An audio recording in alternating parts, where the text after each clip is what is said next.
Hi, this is Paul, Military Modeller, with my new build, which will start when the BT7 is finished, unless I start a little bit in between when I'm spraying, which I could do.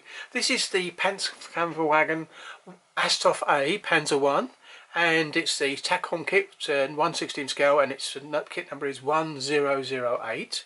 It says on the top of the box, it says hatches can be built in the open or closed position. Bit silly when you've got nothing in there, but there you go. Perhaps they're thinking about bringing out an internal kit at some point. Not that I'm going to do that, because I'm just going to build it more or less straight out of the box. Might a few tweaks, but nothing too much. Suspension and road wheels are movable. Detailed static display model. PE and clear parts included. 4 types of markings and a set of workable tracks. Well, 2 sets if you look at the effect of it. Anyway, and it also goes for the Sprue about no cement and paint included in the box. Anyway, so this is part of the Takom's T-Rex range, and it's made in China.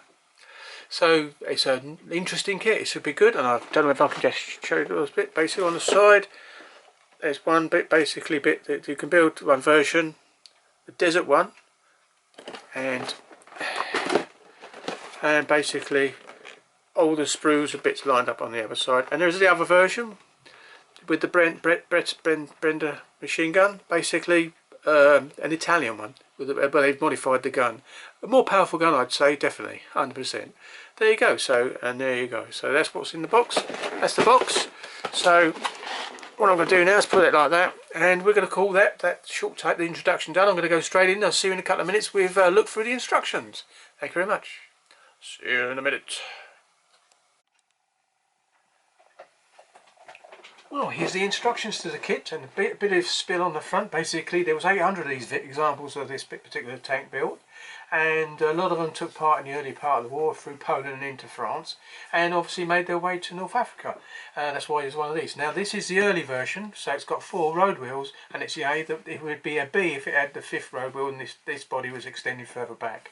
So that was later. And the reason for the change to the 5-wheel version is because going across land very fast, it basically would undulate a bit, and it says back in pitch backward and forward, pitch backwards at high speeds.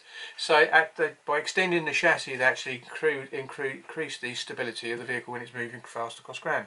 This was used basically as a main battle tank, basically at the beginning of the war, but then it eventually converted into a scout tank. The chassis with the 5 wheels did get converted to many other vehicles, including anti-tank, artillery and anti-aircraft, and some of them served right up to sort of middle part of the late one towards 1943, 1944. So they was out and about there. So there you go, thank you very much. So here we go. So let's have a look at the instructions. I'm going to try to keep the book in this place because it's where the camera's set to. So the first thing you do is you turn over and you see the instructions, the actual parts bits on this page. Now if I come across and do this like this one, and that should be still in the place. So this is now basically the general splurb you normally get in this these sort of instructions, telling about how to do decals, remove the PE and how to do it. Paint required, it's MIG paint in this particular occasion, and some tips and instructions on things that are indicated in the build, like remove parts, do not cement, drill a hole, be careful, all that sort of spill. Right, so I'm going to come back and I'm going to leave my finger there because I'm going to go sliding back over here, and I'm just going to check my camera, make sure I'm still in focus. Sorry about that. There we go, still in the shop. Yep, that is just about. Yeah, good. Right, so that's that part. Now what we're going to do now is we're going to turn over again. So you've got all the bits and places there. 2 sprues of some. There's 18 of some, which is the tracks obviously. Then the pins. There's 9 copies of the track pins because they're actually plastic as well. Decal sheet. Photo etch set, which just basically all's got is the exhaust routes so that you don't get burnt when you're climbing on the back of the vehicle. Clear parts for the 2 lights and the main headlight on the front. Engine compartment bay, main turret, and the body well and the lower hull, and that's basically it. So there you go. We'll turn over again. Right, so I'm going to slide across here now and bring it into spook. You have to check this. This is the other thing about this. There you go. So here we go. Basically start off with parts 1, 2 and 3, elements 2 and 3, right through to 4 on these, and then the other side. It's basically cleaning up the hull and building up the lower hull running gear, as you can see all the way through. Looks pretty straightforward, so that's okay. So I'm going to put it over to the next side. So there you go. Hopefully that's still in shot. Yep, this is awkward this way, I must admit. straightforward again, putting it on. You've got to make sure you do it correctly, obviously, and just take, and in this particular case it says remove a nut, so basically that doesn't interfere with another part that goes in underneath of the part of the suspension. Putting the front hole on, C4. Starting over again. Here we go. So let's have another quick look. Yep, that's okay. So I won't move it anymore. I haven't enough marks and boards for this type of thing. So anyway, so number 6, 7, 8. It's all part of the superstructure, the lower hole suspension. And when you get past 8 and you start on 9, you actually start doing some of the hole parts just here, as you can see. So that's what you start to do. So no problems. It's straightforward. It looks pretty straightforward. There aren't many parts in this kit really included. It actually says 86 parts to this, times 86, so 86 per side tracks. And I know you get a few extras because I know Andy's Hobble Shop has actually done this one and showed it in kit review and built it and painted it as well, and he made an excellent job on that particular vehicle. Someone said he'd put too many chips on it, but you know, it is a model, and sometimes adding a bit of realism, little chips and that extra chips does make it look different. I won't go so hard with the chips because I'm going to try and use the actual box art to give it because I quite like that box art look. But I'm still not sure which version I'm going to do when we get to it. So there's basically putting the tracks on. Again, you're going to build these up and leave a pin. I won't put the tracks on, obviously, because I want to do the work on the wheels. And I might have to paint the wheels by hand for the rubber. It's not be too much of a problem on this vehicle, especially as they all move. So that's number 10. And number 10 is starting in the slightly upper hole parts. I'll move that back over here. And there you go. So just double check, sorry about this. Yep, that's it. 11, 12, 13 are all to do with the fenders and adding bits on the rear superstructure of the lower hull.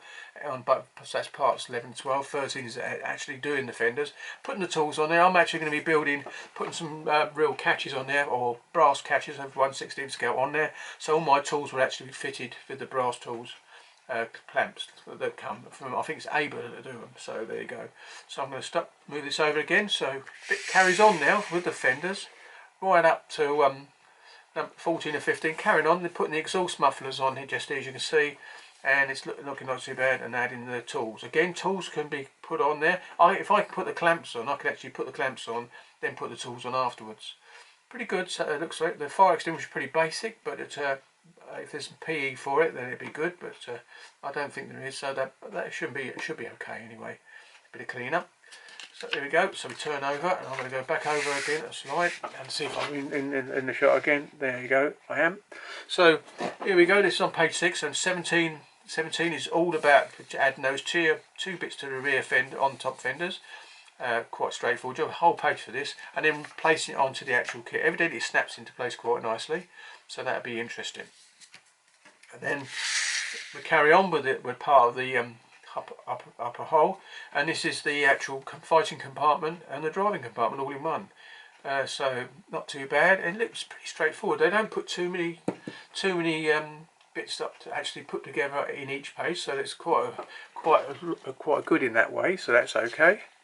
So here we go. So if I turn over again and move it back again, sorry, here we go. This is fun, isn't it? So you move it back, 12, 20 is all about, again, finishing off the top fighting compartment up on the upper hull, and adding the doors and bits and pieces. Again, you've got choices of moving them, leaving them open or closed. Obviously, like I said earlier, if there's no internal details, it's a bit pointless because you're just going to see a void. So there you go. But then, and this is bending the PE for the actual covering over the exhaust. I'm going to anneal those so basically they bend nice and easy, and adding on the front fenders, or mud guards as you could say, but they call them some people call them fenders. Anyway, but I call them mud guards and fenders, to be honest. It doesn't really matter much. Then you're getting back into the bit more onto the rear hull here. You've got that because you're actually putting the engine compartment in place. This bit here, this is, I believe, smoke canisters, and they would have chains hanging down on those, and I'm going to take looks and photographs. I've got plenty of chains to do, scale chains, so I can actually do that, no problem. Give it a bit more detail, and just carries on building that area up. And then you go on to the aerial. Now the aerial's pretty good because over here basically you can have it up or down. You can leave it so it moves, because you can have it seated in its little guard, the aerial guard there, or you can have it up in the air. and you can actually leave it loose to actually do that, so that's good. On the other side, and then we just basically now get into the last bit of it now, which is building up the turret insides. Whether I might make this hatch workable, this one, or one of the others, I'm not sure what to do, just to give it a bit of an open, but and just you could actually have it open with a bit of cloth hanging out, so you know, anything, a flag hanging out or anything to do. But anyway, we'll come to that when I get to it. Machine guns, as I said, they're staggered on this, and they would be, so that's good. But there should be, I think, a monoscope in there for the commander to look through with when the hatch closed, so there'd be a monocoque there so they can see. I think I've seen that on the museum one, but on the museum version on YouTube. But anyway, we'll look at that later on. And that was when you come to the end of the actual instructions, so it's not massively complicated. And then we've got the actual versions you can build. Now, these are two. I quite like both of these because they've got camouflage. But if I go to the last two versions, because that'd be the ones I may or may not build. So here we go. So I may build the desert one, but I quite like the look of the one that's over here. That's the 2nd Panzer Company, Panzer Regiment 8, 10th Panzer Division, France, and on May 1940. Looks very nice. Got the old ball on there, which gives it extra and a bit of colour with the yellow numbers. It looks quite interesting. Also like the one that's in the desert, which is the 8th Company, Panzer Regiment 5. Leaks Division, I think it's called, and Libya 1941. But basically, it's the actual Panzer Desert Corps. So, really interesting book. I don't like, but I'm still tempted to go with that one. But I do like the look of this one as well. So, I'm going to make a decision about that later on. So, that's what I can do. So that was the instructions, and hopefully that was pretty straightforward, and I got it all in picture as much as I could. So, thank you very much. I'm going to come back in a couple of minutes looking through the sprues. See you in a minute.